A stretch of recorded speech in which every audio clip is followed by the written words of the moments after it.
questions. Is this the dagger?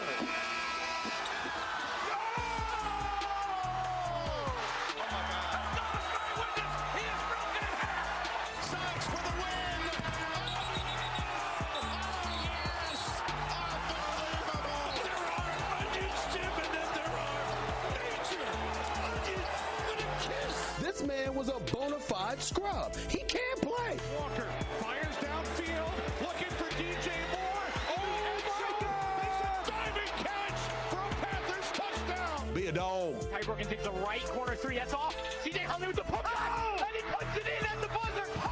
Diddly D. It's caught by Christian Horn. He's around the outside, and he scores. He scores. App State wins. Holy mother meatballs! It's a touchdown for App State on a Hail Mary.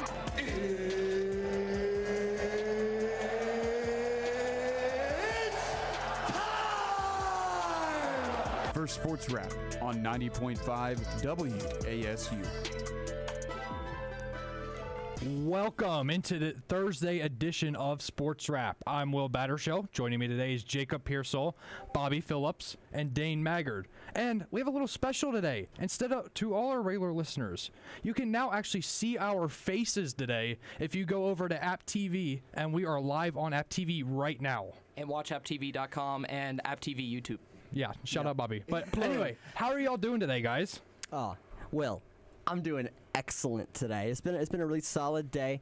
I've been looking forward to this for a while, so I'm just stoked to be in the studio with you guys. Just the four of us, definitely no one else in here.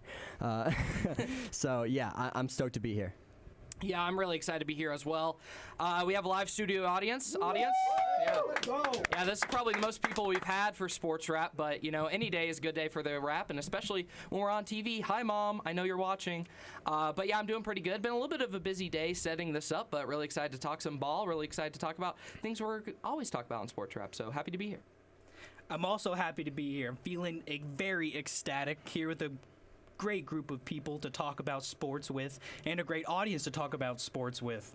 But we have a lot of great stuff to talk about today, and make sure you're not going anywhere on 90.5 WASU and App TV, the A game. Woo! Yeah, but first, as always, we have the beloved Mountaineer Minute. And to start the Mountaineer Minute, currently, right now, App State Soccer is playing at Georgia State. They are down 1-0 at halftime. Tomorrow, field hockey is playing Ohio here in Boone, and volleyball is playing Duke here on 90.5 WASU, broadcasted by myself and Grace Ellen Callahan. Yeah. Saturday, women's tennis is playing ITA All-American. Sunday, ITA All-American versus women tennis once again. Field hockey is at home versus Vermont. Soccer versus Louisiana, also at home. And then volleyball versus Davidson, and y'all won't guess it. That's also at home. Oh, yeah. And then Monday, women's tennis versus ITA once again. And then men's golf at the Temple Invitational. So if you're in Boone this weekend, go support our sports. That's just what you got to do. But we will be, before we get into the App State football and what happened last weekend, we are going to jump to a quick break. And when we come back, it's going to be all App State versus Southern Miss here on 90.5 WASU.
WASU. And the first topic we'll be getting into today is talking about App State after they take their first loss of the season versus Southern Miss. And they left a lot to be desired on the field. The team had 3 red zone turnovers in that game. A.J. Swan appeared to be injured after his 3rd interception. And both Noah Gillen and Billy Wiles got snaps at quarterback. So App State left a total of 21 points off the board due to the turnovers. Was App State too aggressive in the red zone when it came to the play calling? I would say that this App State team has one of the best running backs statistically if you're looking at rush yards in college football. And he's also a running back that is very strong and powerful. He's a very powerful runner. And when you get, especially inside that 10-yard line, hand the ball off. Let Rashad Dubinion cook. That's the way I see it. Swan is really good, and this offense showed a lot when it was getting in between the 20s. You know, they really moved the ball down the field. But when you get to that red zone area, give Rashad the ball. Yeah, I kind of agree with you right there, Jacob. I thought we were really good in the middle 80 or so yards, or that'd be more 60 yards, I guess. Yeah. I can't do math. There's a reason I'm a comm major, folks. But yeah, once they got into that 20-yard line, they really looked shaky. I don't know if it was nerves, lack of experience, but thing is with A.J. Swan, yeah, he didn't play a whole lot at LSU, but he got a decent amount of snaps at Vanderbilt, so it's a little bit confusing seeing him go down the field, march all the way up there, no problem, and then look like the Seattle Seahawks in the Super Bowl when they're right there at the goal line. So it just doesn't make any sense. I think it was just a mixture of nerves and bad play calling at the same time, which led to a lot of these turnovers, and especially in the red zone being unable to execute. I really want to see App State run the ball more going into the red zone. I think that was the main issue. I really agree with that Seahawks comment because, like, why are we passing so much in this red zone when we have, like, such a talented running back like Rashad Dubinion? Like RPOs and run plays can definitely make a difference with our red zone, but like, yeah, like it's like Marshawn Lynch. Like, dude, give him the ball and you win. Like, come on. Yeah, that's all you got to do, and it just doesn't make any sense because he is playing so well. As Jacob said, he's one of the best running backs in the country statistically, at least, looking great out there, marching up the field, and then we start passing, messing up the whole flow of the drive, and I think that's a big reason we lost this game. So yeah. It feels like App State, and historically, is always run first, you know. Mm-hmm. But, so I just don't get why we get into that 15 yards from the end zone and just decide, hey, 5 wide, let's do it. So y'all are talking about Dubinion. He had 24 carries last week. And Loggins mentioned before last week that he wanted to get more running backs touches throughout the week after Lindenwood. But Jakari Lewis was the only other running back with rushing attempts, and he only had 2. How can App State get these running backs involved? I understand when you have a guy like Dubinion, you want to use him as much as possible. But there is an overuse issue so far in this season, and that's why I feel like he's had some of those turnovers, is because he's been given the rock so many times. I'm looking at a guy like Jakari Lewis, who was the only other running back to get touches, but he had, I think it was like 2 carries, 16 yards. That's really good numbers right there, and a very short, small sample size. But I feel like the best thing they can do is split up the touches a little bit more. You don't need to split it halfway or anything, but he's struggling right now when he gets those 25 carries a game. You can't give him that every single game. Get Jakari Lewis going not only in the run game, but get him in the pass game. Get Swan a little dump-off option so he doesn't feel forced to force, a bad throw maybe when you're in that red zone opportunity. Yeah, that's what I think. I mean, Dow Loggins himself said in the press conference before this game that he wanted to limit Dubinion's touches. Mm-hmm. Will, me and you were at that press conference, and he said, hey, that's on me that I gave him so many touches during the Lindenwood game. Yeah, he played great, but he had those 2 turnovers. I think a big reason was because he was getting 95% of the snaps, and then you turn around and you give him 95% of the snaps again, and it makes no sense. Even though he only rushed the ball 24 times, he was still on the field for the majority of the snaps during that game. And the thing is, with Jakari Lewis, got 2 touches with rushing the ball. He was able to receive as well a little bit during the game, but out of those 2 rushing attempts, able to get a touchdown. So I really want to see Jakari Lewis used more in the future as that red zone punch-in guy. And yeah, Dubinion's a big guy. He's been really able to power through, but, every now and again, mix it up, because if you have the same running back out there over and over and over and over again, the defense is going to learn what's going on sooner or later. And also, you're giving more film on him the more you snap the ball with them. And so it becomes easier and easier to scout, and it'll become harder and harder throughout the season to adjust if he's the only running back coming in. Yes, I know Kanye Roberts is injured. I know it's a tricky situation. But as we said, use Shakari Lewis a little bit more. And we saw Khalifa Keith in the Lindenwood game, I believe, for only 1 or 2 snaps. Put him in more if he's healthy. Mix it up a little bit. I think that would have helped the flow a little bit of this game and, yeah, everything overall. Yeah, when you have a team like App State where you have like extremely talented running backs and they're overused constantly, it gets that problem where teams are expecting it, for example, in the red zone or when passes aren't really working out. But I really think pre-snap movement can create a lot of confusion. Even when they're not getting the ball for at least a whole drive or something, confuse the defense, because even if they're expecting the ball, at least put it in a place they're not expecting. Yeah, and I think it's something Adam actually pointed out to me, and ever since he said that, I've really noticed is our offense does have a lot of motion, but the problem is it gets us in trouble sometimes. I feel like motion's great. I fully agree. We got to get that motion, but we all have to be on the same page offensively so we don't get those penalties, especially those pre-snap penalties, which can ruin a game.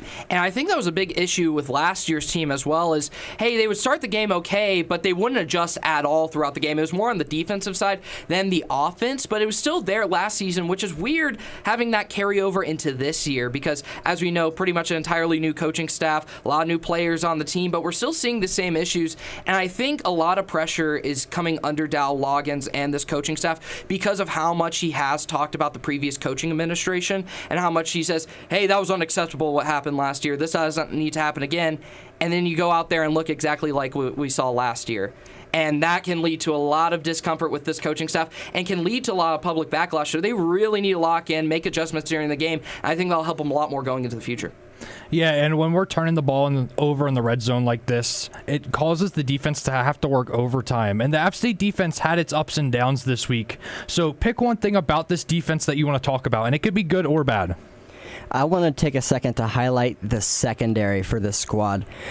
Looking at the team last year compared to this year, there are a lot of returners in that secondary. Specifically, you got guys like DJ Burks, Kyle Arnholt, which is a linebacker, but he plays coverage a bunch, Jordan Favors, Elijah McCantos. There's so many names that have been here for a while, Miles Farmer. But the question was, can we make it work? With this unit, we know that it's talented. Can we make it work with DJ Smith? And I feel like we definitely can. However, there are major issues with coverage for this secondary. I was watching back a lot of the footage from that Southern Miss game, and it just looked like it wasn't like one person making mistakes consistently. It was one person makes a mistake and doesn't know where to be. And then this person blitzes when they're supposed to stay back. This person, goes to a deep zone when they should be on man. It's just miscommunication. And when we got the chance to interview some players on that defense, they talked about how everyone is just supposed to do their job. DJ Smith makes it simple. Just do your job and we'll be okay. They're not doing their job right now. And you got to figure that out going into that next game after the bye. Well, one part of the defense I've really liked so far this season has been the defensive line. I thought the defensive line has looked really strong so far this year. I know there's been a couple guys getting banged up and stuff, but the two main guys I really want to look at are Sean Collins and Kevin Abrams-Verwain. I think they are two great leading presences on this defensive line. And both those guys up there, that's hard to block. And that's really hard to do if you are an offensive line on top of a couple other guys on the defense. I think this defensive line so far has looked 20 times better than they did last season. They've been really able to shut down the run game in most situations. There have been a couple times they let up big runs. But also a big thing is with Kevin Abrams-Verwain, he's blocked a couple passes so far this season, which you don't see a whole lot from the defensive line. But I believe during the Lindenwood game, he got 2 deflected passes, which is really impressive to see. And we saw him play very consistent against Southern Miss. Sean Collins, not as much. I would like to see him get a little bit faster in there. I know he's not necessarily the fastest defensive lineman on the team, but I would like to see him power a little bit more in there, but really happy with how they played so far, and I think they're one of the main anchor points going into the future. Yeah, to add on to that, our defensive linebackers really did impress me because, like you were saying, last year we did have a lot of problems with our defense and how things were ran, but people that I would like to give acknowledgement to, Colton Fairs had 3 tackles for losses, and I believe he's a redshirt sophomore, and seeing that so young really like entices me to watch him and look out for him in the future. And also another person, Thomas Davis, did great in that category as well. Yeah, I think this defense in general has a bit of a tackling problem at times. I feel like when the D-line can get, behind the offensive line and make those tackles, that's one thing. But especially the linebackers secondary, when they're trying to get that tackle, it takes a bunch of assists to come in. And I was looking at the stats and I realized, compared to Southern Miss, for example, so we have so many guys that have so many assists and so few solo tackles. And that's something that we have to get better at, is just those one-on-one plays against the running back or receiver. Make that tackle. Don't let them get those extra yards. I definitely think that's a big part of it, but also, not to go back too much on the offense, when you turn the ball over 3 times in a game and the defense is out there so much, you're bound to get more and more mistakes. One, by the law of odds, because the more you're out there, the more mistakes possible. But also, the guys are eventually going to get tired going out there. I know they do a lot of conditioning during practice. They work out, but yeah, if you're turning the ball over that much, you got to give them at least somewhat of a break. You can't have that many turnovers. I think that's why there were so many points put up on us against Southern Miss, is because the defense didn't really have a break for a lot of the game, especially in that first half going into the third quarter. They were just out there, it felt like 75% of the time, and that is not a winning formula if you're playing football. Yeah, it feels like the front seven, we have a little bit more depth, but in that secondary, it really is. We need our starters out there as much as possible. So you're so right. Guys get tired. Yeah, that's a lot of playing time that they had to do. The time of possession was all whacked up because of the turnovers in the red zone and all that, so the defense had to put in a lot of extra work this week. But when we come back, it's not just App State football that we're going to talk about. We have volleyball and field hockey that both have 2 home games this weekend. So when we come back from a short break, it's going to be all volleyball and field hockey on 90.5 WASU. Whoop, whoop.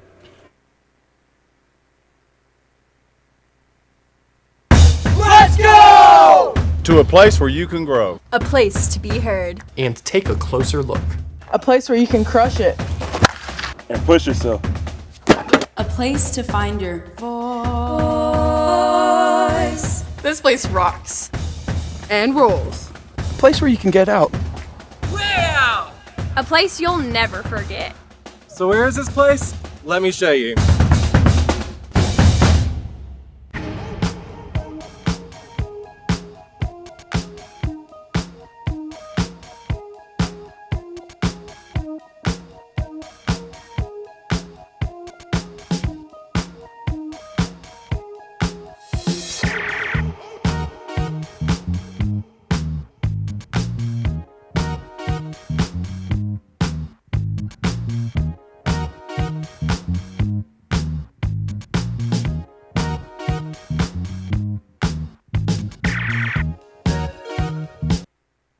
And there's a bunch of home games this weekend.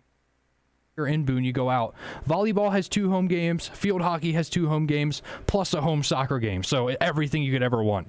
But volleyball is off to a fire start to start the season. And field hockey had a tough home stretch this coming weekend. So it's going to be a lot of fun volleyball and field hockey to watch. But let's start with volleyball. They took their first loss of the season against Michigan State, and then their second one versus UNC a couple of days ago. But this week they played Duke and Davidson. So what do y'all expect from the team this weekend?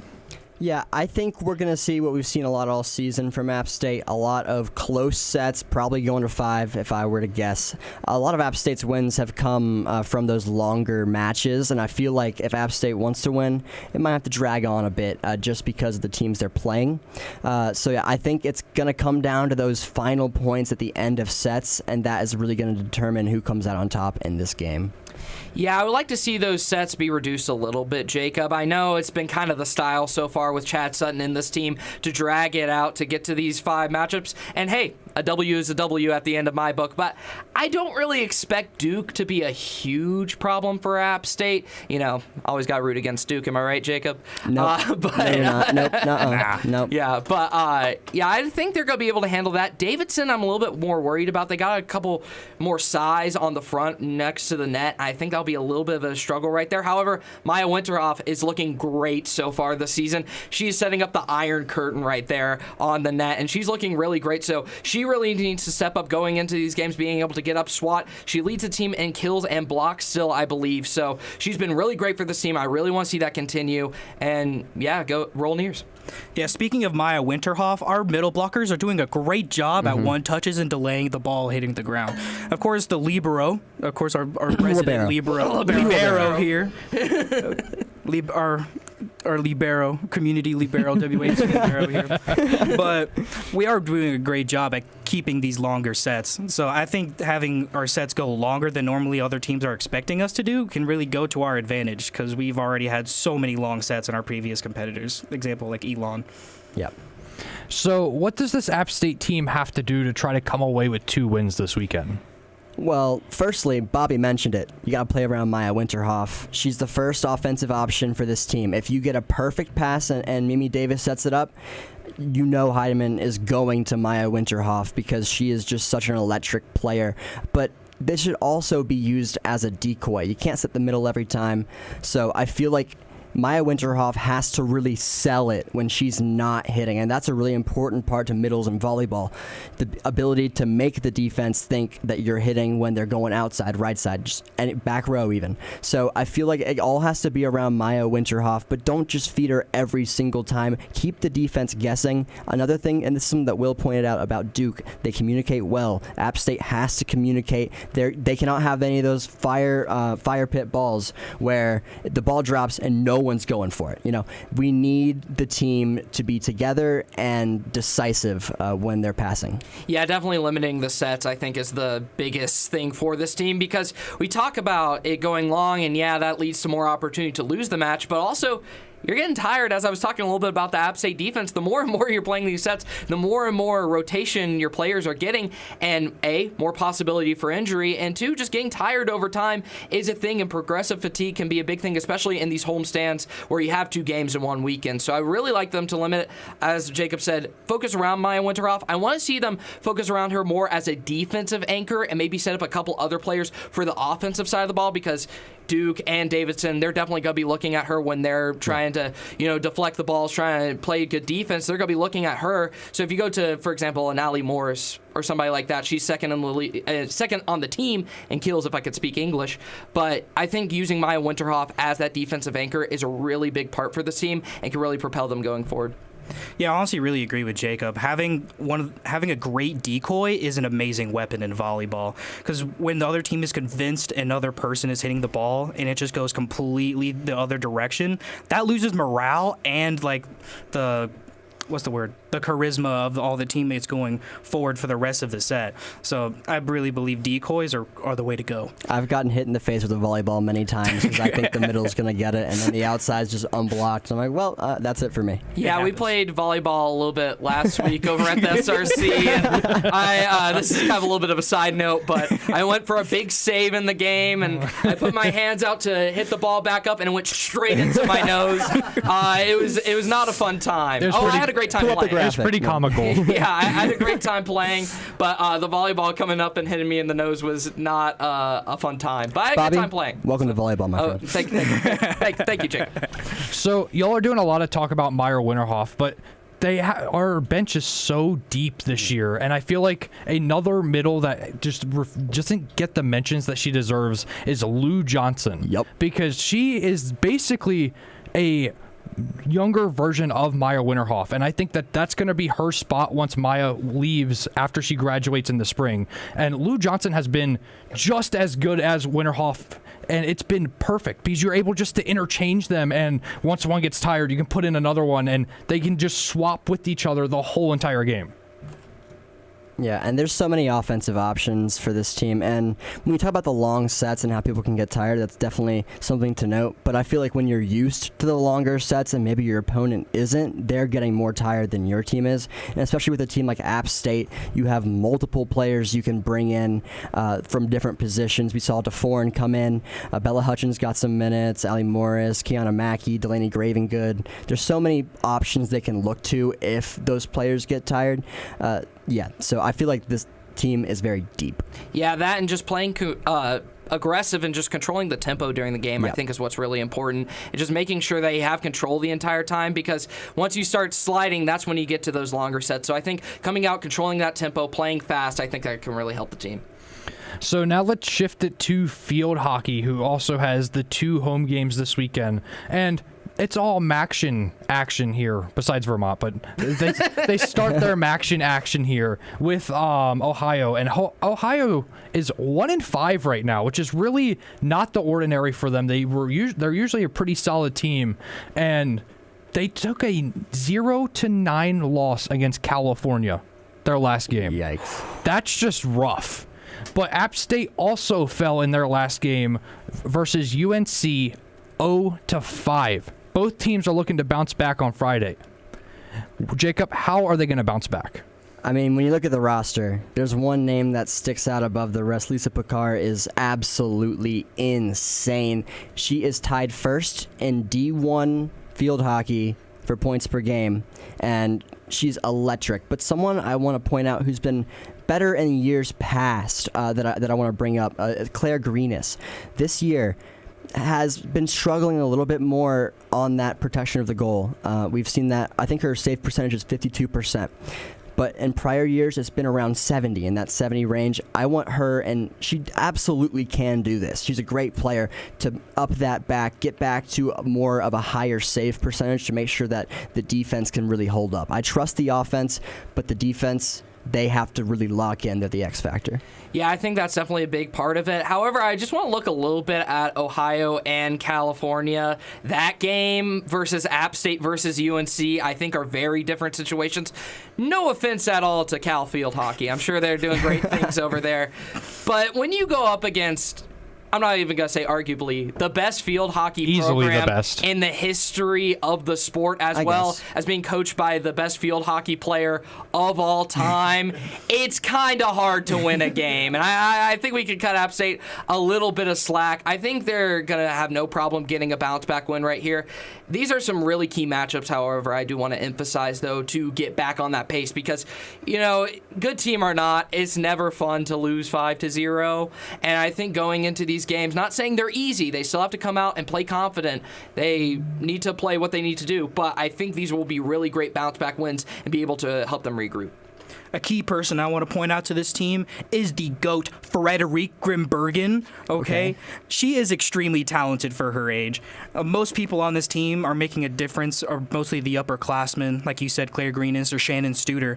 But her playmaking skills and cardio really show that she wants this team to succeed. And I really hope we see more of her in this near future. But another player, like you said, Claire Greenis, UNC is one of the best teams in the country right now. I believe they are number 2 debatably, which I don't know why.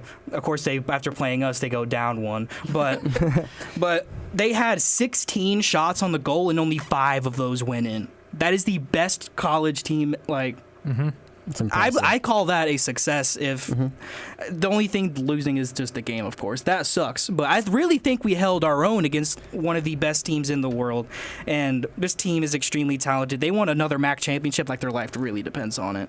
And they definitely looked better against UNC in the actual game than they did the scrimmage, because they kind of got wrecked in the scrimmage. So that was nice to see. But now, Sunday, they're going to play Vermont. And is there a way that this field hockey team could maybe sneak out a 2-0 weekend? Absolutely. As long as they play their pace, don't freak out if you go down early. The thing about these teams is they haven't been the best scoring. Now, Vermont, they won 8-0 against Merrimack College. But aside from that, Vermont hasn't scored more than 3 in any game this season. So I think the big thing for this squad is to get those points on early and often and trust that the defense can hold up. Yeah, I got to be honest, what's going on in Vermont? Not a whole lot. So I think that App State won't really have a whole lot of issue winning 2 games in a row this weekend. They need to focus because obviously conference matchups are huge. So going against Ohio will be a big game to play right there. But assuming you're able to take care of business right there, take care of business in Boone, as I like to say, going up against Vermont, I think they won't really have that big of an issue. Don't play down to your opponent, however. We've seen that not only in field hockey, but a lot of sports at App State at certain points. And they really need to come out guns blazing. They really need need to be confident and just leave that UNC game behind you. It never happened. Just forget it even happened and just go into these games, be confident, play well, and I think they won't have an issue. Yeah, Vermont's one of those places where it's like, are you sure they exist? Because, like, it's kind of like Wyoming. Montana. Yeah, it's kind of like, do you know anyone from Wyoming? No. Do you know anyone from Vermont? Bernie Sanders? No. That's the main person. Oh, If Ben and Jerry's is from there. That's the two things I know. Who's Ben, who's Jerry? That's what I'm saying. But when this team rushed things like they did a decent bit versus Davidson, mistakes will happen because I am the PA announcer for that team. Shout out. And seeing that game live, it was very scary. It was 4-1 at half, and they came back 4-3. But Lisa Bukar being the GOAT catches 3 goals in a row. So, but when they have the mindset the last 20 seconds of the game at all times against offensive heavy teams like UNC, it can go bad. But against the right matchup like Vermont, I can see this working. For sure, and it'll make it a lot easier for this team to win if you go out and support them this weekend. Absolutely. In our field hockey, volleyball, soccer, whoever's playing here at App State, go and support them. And if for nothing else, go hear the great Dane Maggard PA announcing. The one and only. So if for no other reason, make sure you go. But the games are pretty fun. I enjoy going to a couple field hockey games. So make sure you go out and support them. I want to challenge one of our listeners to try to go to all 5 home games this weekend and send us a picture of it. If you can do it, then I'm going to give you a high five in person. That's about all I got, though. I might go to those games now. I want a high five. I'll loan someone these creeper sunglasses for a day. Okay, we are going to take a quick break, and then we're going to kind of early preview the App State versus Boise State matchup that's coming up next weekend when App State heads across the country to go to Boise here on 90.5 WASU.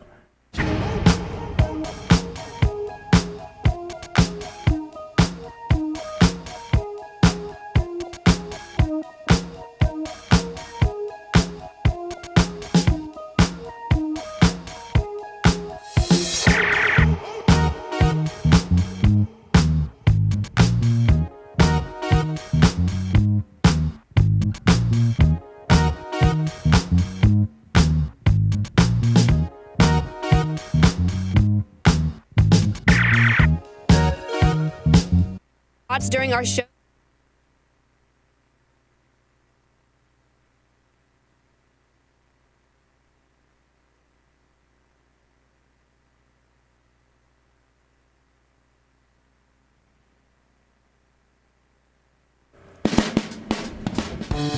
Welcome back to 90.5 WASU. This is SportsWrApp on a Thursday. Whoop, whoop.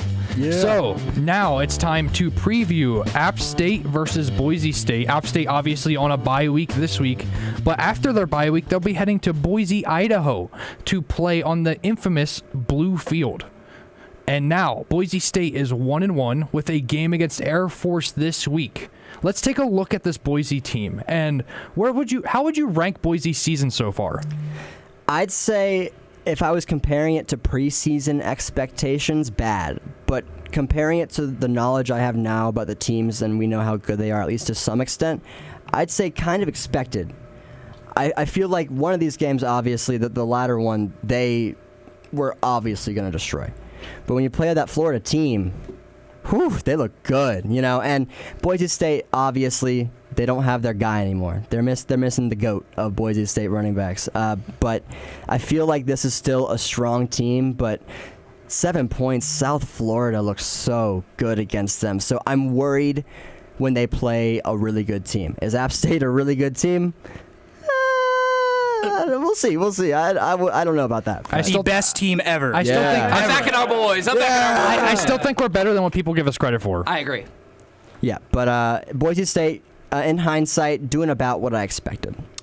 Yeah, it's not looked awesome for Boise State so far this season. Yes, big fan of USF. Really love what they're doing over there. Go Bulls. Go Bulls. Yeah, they've been really fun to watch, but yeah, I don't think an Eastern Washington victory is really going to convince me that Boise State is back on track. No offense to Eastern Washington, but that's not really like a big challenge of a game. They did win 51-14, though.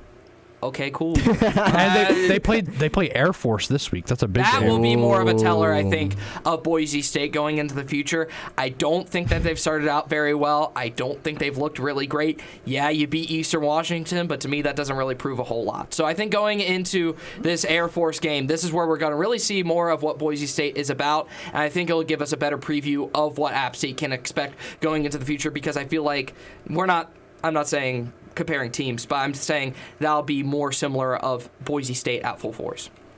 Yeah, on a personal side, half of my family, they live literally in Idaho, and they would not be quiet about Ashton Genty for the whole year. If you paid them to get off Facebook, they'd reject the money. It's ridiculous. And like you said, beating East Washington, it's kind of like dunking on your little brother on a mini hoop. You're not going to make it to the NBA because you do that. It's I don't know. Boise State hasn't really impressed me. The only time where they've been impressive is 20 years ago in Ashton Genty. So I'm not really expecting things. And other half of the Maggards, roll Nears. Okay, but Dane, their field's blue. Ever thought of that? Did you notice that Colorado won the Heisman last year? Not Ashton Genty. Colorado, the state of Colorado. I wanted Ashton Genty to win too, but Travis Hunter's he didn't. So cry. Okay, so what player on this Boise State team are you gonna watch out for now that Ashton Genty is gone? So I feel like they have to look more to this passing game. Matt Lauder is who I'm looking for, redshirt senior, tight end for Boise State. He's been with the program for quite a while. 2024, 47 receptions, 619 yards, 7 touchdowns. That doesn't scream out at you as the best receiving target on this team. But so far this season, with only 8 receptions, he does lead the team in receptions for 80 yards. And when you have a guy that can really be dynamic as a blocker as well as a receiving tight end, that does so much for an offense. Boise State was 24th in pass play percentage. That's going to continue. They're going to keep throwing the ball, and Matt Lauder is going to be a reason if they play well. Yeah, one guy I'm looking at, you got to be looking at Chris Marshall from the wide receiver room for Boise State going into this game. He didn't have an awesome game against USF, but neither did Boise, so I don't fully put that on him. And then he bounced back against Eastern Washington with 132 yards on the game on only 4 catches. That is pretty good, if you ask me. And yes, I know we were kind of clowning on Eastern Washington, but a big thing about so now it matters. I know, but a big thing that I saw out of Marshall out of that game was he was able to get it and make a play afterwards. There were a couple of throws that were over the top, and he was just streaking down there. But there was 1 or 2 where he was able to get the ball, a little bit similar to Jaden Barnes, what we talk about with App State. He's able to get the ball, be mobile, get out of the way of the defense, and make a play happen, and turns a 7 or 8 yard gain into a touchdown that goes for 30 yards. So I think he's a really mobile wide receiver, and yes, App State has a guy like that on their team. They've yet to see that on another team so far. So I think that'll be a big test for App State against Boise, and I think it'll be really interesting to watch. The offense really circles around one player, and that's the quarterback. And Maddox Madsen, he's not Heisman, but for a program like Boise State, this is a program where he can really thrive. And one thing he does really well is bring the ball down the field in passing yards. Even when they lost 31-7 against UCF, he had over 200 passing yards. And after that game, UCF obviously went to upset Florida. So if you get over 200 yards on a team that can upset other teams like that, I think that's a talented quarterback for that program. So I think if they just get the ball down and their running backs do their job, I think Boise State should have an easy time against the Air Force. It's another thing when you are looking against App State, and I feel like App State did a really good job of this against Southern Miss. One of the few things they did well was containing the quarterback and making sure that he beats App State as a passer, not just a runner. So Max Madsen isn't Lamar Jackson, but he can still move his legs, and he's shown that a bit this season. 15 carries, 66 yards, which isn't insane, but it's something that App State has to look out for when they meet him. And you talk about guarding the quarterback from becoming a mobile one. I think that is one big piece of credit I want to give to this App State team, because last year, if you listen to this show, you heard me rip into the App State defense week in, week out about guarding the quarterback run. I said it every week, and I was like, hey, I'm not blind. If I'm seeing it, you got to be noticing it. And I'm really thankful that App State has been able to step up. Obviously, they have to continue to do that. You can do it for 3 games, but that doesn't matter if you let it go for the rest. So I really want to see them be consistent, but I will say that is a very positive note on this defense, and goes back to the defensive line, which I was talking about a little bit earlier. So, yeah, I'm very happy that they've been able to contain the quarterback somewhat, and I want to see them continue to do that against Boise State. So all this talk about Boise State, now let's switch gears to the Mountaineers. This long travel, do you think it will affect them even after the bye week? I think App State has bigger problems than the travel. Mainly penalties, drops, and chemistry. Those are the 3 things that I think I'm worried about. I feel like as long as they can get rest on the way there, they'll be fine. It's maybe the blue field will mess them up, mess up their eyes or something. But I feel like there are much bigger problems that they have to address, and they are addressing as we speak, hopefully, over this bye week of practice and all that. Penalties. 25 penalties for 243 yards this year already. Insane. So I feel like I'm not too worried about the travel, but I am a little bit worried about the team. Yeah, travel is definitely a factor into it, but I don't think this will be huge for App State. Dow Loggins during the press conference, I don't know if it was this previous one that just happened or the week before. I believe it was the week before, because he was talking about Southern Miss and the time change there, which, yes, isn't as drastic as going all the way to Idaho, but he talks about what the team does to prepare for things like that. And he said, hey, if you normally eat at 6 o'clock when we're at Southern Miss and an hour behind, you're eating at 5. So your body doesn't get out of chemistry. You go to bed an hour early, and I don't know the exact time change from here to Idaho. I'm going to say it's about 3 hours. It's 2 Mountain 2 hours. Time. Okay, so 2 hours. So let's say you go to bed at 10, you're going to bed at 8 p.m. Things like that. I think that really helps this team acclimate going to the West Coast and then prevent jet lag coming back, which I really like from Dow Loggins and this coaching staff. I doubt they're the only ones to do that, but I really like that they do take those precautions to make sure that their team is in the groove as much as possible. So, yeah, it might play a small factor, but as Jacob said, I think there's bigger fish to fry for App State, and they just need to play on target and worry more about Boise than the sleep they're missing. Yeah, if this travel would really affect anyone really badly, I don't think it'd really be App State. A lot of teams wouldn't really worry about I can fly a plane 10 hours or whatever. Fly? Or I could fly a plane. Yeah, Dane, I you bet I could could fly a plane. What I'm continuing, but you can fly 10 hours and stuff, but it's mostly what affects people is the elevation. And one team that doesn't get affected by elevation, it's App State. So I think this won't really be a huge problem. So, real quickly, can you give me one player on this App State team that you're going to be looking out for when they head to Boise next week? Yeah, I think especially with the question marks around the QB situation, how Swan's going to be, and I've said this a few times before on SportsWrApp when you guys asked for an X Factor, but I'm going to Jaden Barnes. This guy is so electric, and especially if we have to put a different QB in to get him those short passes, the screens, let him get some room ahead of him, let him make something out of nothing, And I think Jaden Barnes is the wide receiver 1 for this team. I think he's been wide receiver 1 for this team, and I think he's going to continue to be wide receiver 1 for this team. I'm going to stay on the offense right here. I'm going to be talking about a running back, but not the one you're probably thinking of. I think Jakari Lewis is low-key the X factor going into this game, because we know what Rashad Dubinia's got to do. He's going to go out there. He's going to put up 1 million yards on the game. He's going to truck through 5 defenders before getting brought down. He's going to do good. But as we keep mentioning, the more he's in, the more mistakes that are made.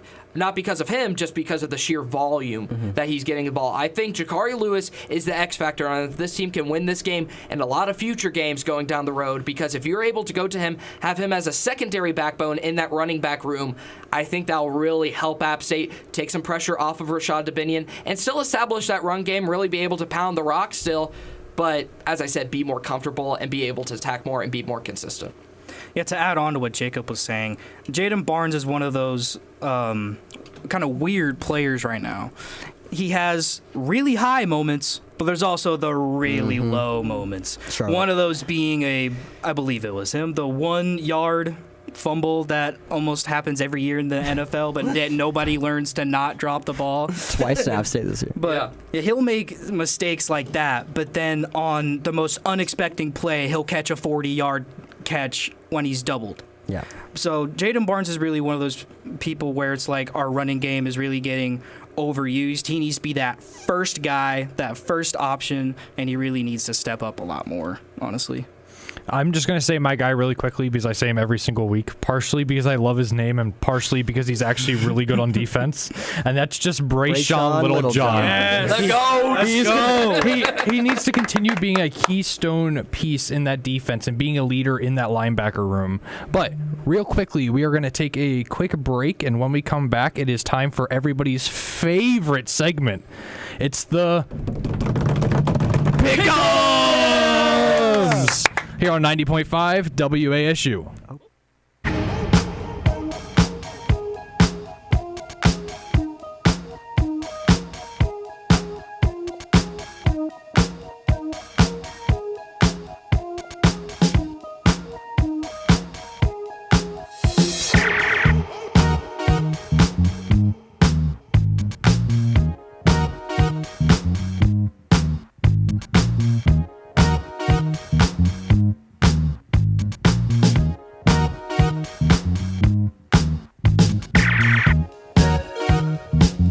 Seen action.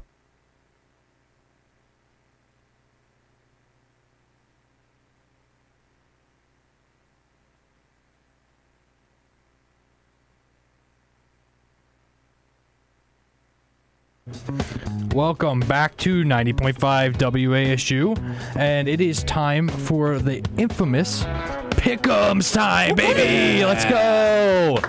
My favorite segment every Thursday, that's for sure. And the big announcement is the Directors won last week. We got our first win of the season. Let's go! That's what we do. That is what we do. Yeah, we are now rarely. We are Very now rarely. We are now 1-2 on the year. The table has won the first 2 weeks. Me and Jacob have finally won a single matchup, so that's nice. This is like LeBron, the 3-1 lead. Like this, we're coming back right now. Yeah, we're coming back. This is the true comeback now. But we got some fun games, I think, to pick this week. Not all of them are ranked, and just a couple of them are little goofy ones. Like the first one, for instance, Texas Tech versus Utah. And yes, both these teams are ranked, but I still feel like it's a really goofy matchup. Yeah, both of these teams, I feel like when it comes to their prior games this season, haven't really seen too much resistance in terms of the team that they played. You look at one of these, I think Utah, they played UCLA, Cal Poly from the Big Sky, and Wyoming, whereas Tech played the Golden Lions, Kent State, and Oregon State. And this is going to be a real test for both of these teams. I personally think Texas Tech will come out on top. It's going to be real close. I mean, these teams both look phenomenal so far against not very good teams. This is a real test for both of these guys. Give me Texas Tech. Yeah, I'm kind of in the same boat with you, Jacob, right here. I think neither of these teams have had a huge challenge so far this season. UCLA, we've seen how that's worked out. They just fired their head coach. Cal Poly and Wyoming. I've never even heard of Cal Poly really a whole lot before. You don't know this, about the Big Sky? Utah, kind of a Mickey Mouse schedule. Texas Tech, not much better of a schedule. However, they did play Oregon State, and I will say they're good because we're facing them. And I don't want to hear anything about, oh, you played a bum team when we play them on October 4th. So I'm saying Oregon State is better, and it's the best team that either of these teams have faced so far this season. So I'm going with Jacob. Give me the Red Raiders. Oregon State should be ranked, by the way, just saying. For real. Yeah, that's an interesting one. Utah is just a ripoff BYU, but Texas Tech really knows how to push out legends like Patrick Mahomes and Mac McClung. Oh, yeah. So for Mac McClung, I'm going Texas Tech. I am also riding with Texas Tech. So it's a Texas Tech sweep across the board, which is doomed for Texas Tech. That means Utah is going to win that game. Next game will be Auburn, who finally worked their way up to the top 25, versus Oklahoma. Auburn is really strong in the run, but Oklahoma's defense is amazing. This is a close one. I almost went to Auburn. It was Auburn or App State, so I got to go with Auburn in this one, but it's going to be a good game. I think Auburn, similar to the teams we were just talking about, hasn't really faced a huge challenge so far this year. Baylor was definitely the best team that they played so far. They won 38-24, which is nothing to sneeze at. But then they beat Ball State 42-3, big whoop. And then they beat South Alabama, which is a quality win, but they're still kind of reeling after some pieces that they lost last year. Looking at Oklahoma, they were able to beat Michigan, which, yeah, we could talk about how good Michigan is. I think they're a little overrated, but still, I think they are overrated. But still, being able to go out there and win one of those games is still really huge. They dismantled Temple last week, so I'm going with the Sooners. Yeah, I don't like Auburn. Go Oklahoma. That's all I got to say. That's messed up. Very based opinion by Dane I here. think that's a sentence that you really only need one sentence to describe Auburn, and that's basically it. That's just one sentence, no matter what topic. Just one sentence. Anything has to do with Auburn. That's all. Fair. I am also going Oklahoma in this matchup, so Jacob's the only one different and going Auburn. The next game, Bobby just mentioned them, Michigan versus Nebraska. Yeah, I'm going Michigan here for the vibes. Nebraska is absolutely good enough to beat this Michigan team. Absolutely. But I got a feeling. I don't know. I got a little something in my brain that's just like, hey, pick Michigan. So I'm going to go Michigan. The Cornhuskers are not as good as I think some people think they are. I think they're a little inflated. And, yeah, I don't love Michigan, but I'm going with the blue right here. So give me the Wolverines. Some college, I don't know, some FCS team beat Michigan in like 2007 or something like that. Some school. I don't know. I'm surprised that you guys are choosing that team. So I'm going with Mahomes Jr., Nebraska. I am also going with Patrick Mahomes Jr. I will never cheer for Michigan a day in my life, and you will never see me cheer for Michigan. So Cornhuskers by 30. Next up, we have Illinois versus Indiana. Jordan, this one's for you, man. Indiana's looked amazing. And Illinois has looked pretty good, but all signs point to Indiana winning this game, and that's what my brain says. So. Bro saying that because... So bad, I'm listening to my heart. Give me Illinois to crush the hope and dreams of Indiana once again. It's going to be the NBA Finals all over again. Heartbreak for Indiana is on the rise. Give me Illinois. I know we were talking about overrated teams earlier. Talk about the most overrated team in college football, and that is the Indiana Hoosiers. Yes, Jordan, I know you're watching.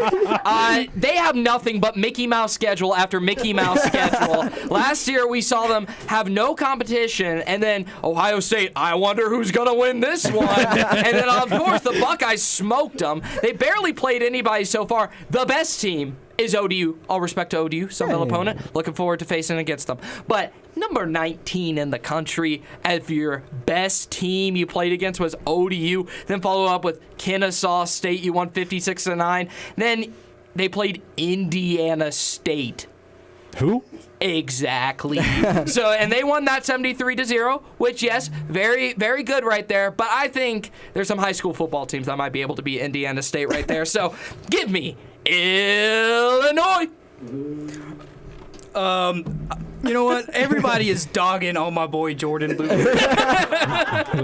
So, you know, he's doing an amazing job in Greenville. Shut up. The best multimedia journalist that I know currently right now. But for that, I'm going Indiana. They have a very class fan base. They never do anything that's really unexpected or wrong. Here, put the red glasses on. It matches your pick. The Indiana glasses for the Indiana pick. Boo. Dang right. Boo. Hoosiers, more like losers. I'm going... Bobby, that was awesome. Look. Thank you. That was awesome. I really don't like Duke. Awesome I really don't like Duke, so I'm Thanks, going to pick the team that destroyed Duke just a couple days ago. And that is Illinois, baby. That's how you know they're good. They beat the best team in the country. Yeah, sure. Sure, yeah. I don't know what you're dreaming about. Anyway, next up, the team App State just played in Southern Miss versus the upcoming Sun Belt team in Louisiana Tech. Will, look at me in the eyes. You think I'm picking Southern Miss after what just happened to App State? Are you kidding me? I need like a week or two before I can like in any way root for Southern Miss after that. Give me Louisiana Tech. Also Louisiana, so shout out. Both teams are 3-0, and Louisiana Tech is favored by 3.5. Yeah, and I think Tech's better. Southern Miss, they're a quality team. We saw that. We've seen that this season. But Louisiana Tech, I got a vibe. I got a feeling. I'm going to go Louisiana Tech. Well, I'm not catching that vibe for sure. I thought, I hate to do it, but Southern Miss, they looked pretty good last week, and App State didn't play great. I know that was part of it, but I think they're one of the best teams in the Sun Belt right now for sure. So, and Louisiana Tech's not even in the Sun Belt yet, so I got to stick with the Sun Belt team. So give me Southern Miss. Bobby, you're kind of harsh on the vibe right now, man. I'm sorry. That's kind of messed up. Well, Louisiana Tech has great quarterback alumni, one of those being Duck Dynasty legend Phil Robertson, who started over an NFL legend, so you guys can't really say nothing. But I'm going Southern Miss here because if they beat Louisiana Tech by a good margin, it makes us look better. So exactly, Dave. I'm going Southern Miss. Let the record show Bobby was the only person clapping in that. Yeah, because he had my back. Not anymore. He had my back. See, me and Dane, we're boys. Oh, okay. Well, I also am going Southern Miss, so once again, Jacob is all alone in his pick. I'm kind of sad about this, guys. You should be. You guys don't have the same opinions as me? That's so messed up. I thought we were friends. I thought we were on the same wavelength, It's guys. slowly becoming a theme. Anyway, next up, Rams versus Eagles, the first NFL game on the docket. Yeah, well, Eagles are good, but Rams are better, respectfully. That's insane. That's a horrible Yep, you hear it. Oh, yeah, no, come on, let me hear it. Rams defense will be able to force Hurts into throwing the ball over the middle of the field, which he's scared of because he's not the best quarterback in the NFL, not top 5 easily. Stafford is better than Jalen Hurts, first of all. He has 2 of the best receivers. Okay, Nakua is one of the best. Adams at this point is just really good. He has a great receiving core, good running back. The defense is young and hungry, and this is going to be a big upset. Rams take this one. That's the worst rage bait I've ever heard. That is horrible. I want to have what you're having, Jacob, because there's no world where the Eagles lose this game. Fly, Eagles, fly, baby! Go Birds! Go Birds! Yeah, I looked at both teams, and I kind of looked at both teams' play calling. And when you look at the Eagles, and when they call a play called the tush push, I'm going for them, baby. Go Eagles. That's not where I thought that was going. I am also going the Eagles because of course I am. Why would I ever go to the Rams? Guys, I feel so isolated I right watched now. Saquon Barkley run long ways on my phone. I had to go to Eagles. Does Anyway, someone have the same pick as me soon, please? I'm no. kinda left out. Next up, Steelers versus Pats. Pats are favored by 1.5. Dad, if you're watching, I'm sorry. Give me the Patriots. Steelers, just their defense is washed, which is crazy because they have so many solid players still in that defense. But they made Justin Fields look like an all-star, like that's insane, like a all-pro quarterback. That's how you know your defense is bad. I also don't trust A-Rod. He's old and he's washed. So I mean, he's gonna have some fine games, but he's not the guy. And I feel like Drake May is gonna come out swinging. Pats are gonna win this one. Well, I don't know what you're saying because Drake May certainly isn't the guy. I don't think going into the future. So give me the Steelers, baby. I'm going with them. We're going with Pittsburgh right here. Yeah, young guy in New England. Old hippie that lives in a shack in the dark every 3 months. I'm going with the hippie who lives in the dark with 3 months. Will, but please. yeah, New York was the problem, and yeah. Well, Jacob, it would be really sad if I picked the Steelers here, but it's a good thing I didn't. Let's go, my man. UNC legend Oh, Drake May is going to make this thing work. Okay, then you ruined it and brought up UNC. And the Patriots Go Heels. I like are August. going to win this game by like 5 points. I don't know how you're going to get by 5 points, but you're going to win by 5. Safety and field goal. Yeah. Light. 5-0. That's the final score. Yeah. Actually, it's going to be 2 safeties and the 1-point safety. True, That's how it's gonna happen. true. Bobby knows ball.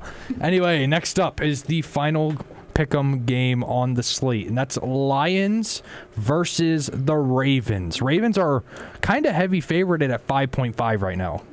I got to say, last week the Lions looked really, really good. Jared Goff looked back to business as usual. The receiving core looked really good. But I just don't think it matters. Ravens are better. Lamar's better. Lamar Henry is better than Goff Gibbs.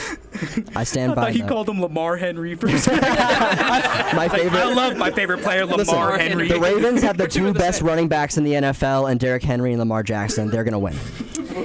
They are players. The Lions are my favorite team in the NFC for sure. I really like rooting for them. I have a lot of fun watching them, but as much as it hurts to say, I'm going with the other Birds team here. So Thank you, I'm going with the Baltimore Ravens. You can boo me all you want, but they're looking pretty good this year, and I think they're going to have a lot better time than the Lions. So give me the Ravens. Good opinion.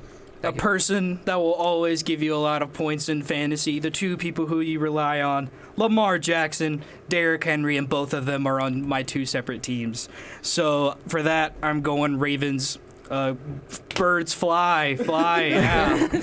Derrick Henry got me 2 points in fantasy last week. Yeah, he's got to step it up. Absolute elite performance from the GOAT.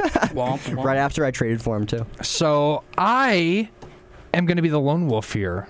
I liked what I saw of the Lions last week, and I knew it was going to take them a little bit to get back started because new defensive coordinator, new offensive coordinator.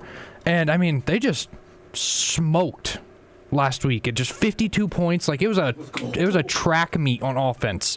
So I'm going to go the Lions. Yeah. And so this is going to be an interesting week because this is going to be fun to watch. But now it is time for our goodbye song, and that is going to be the shout-out time, baby.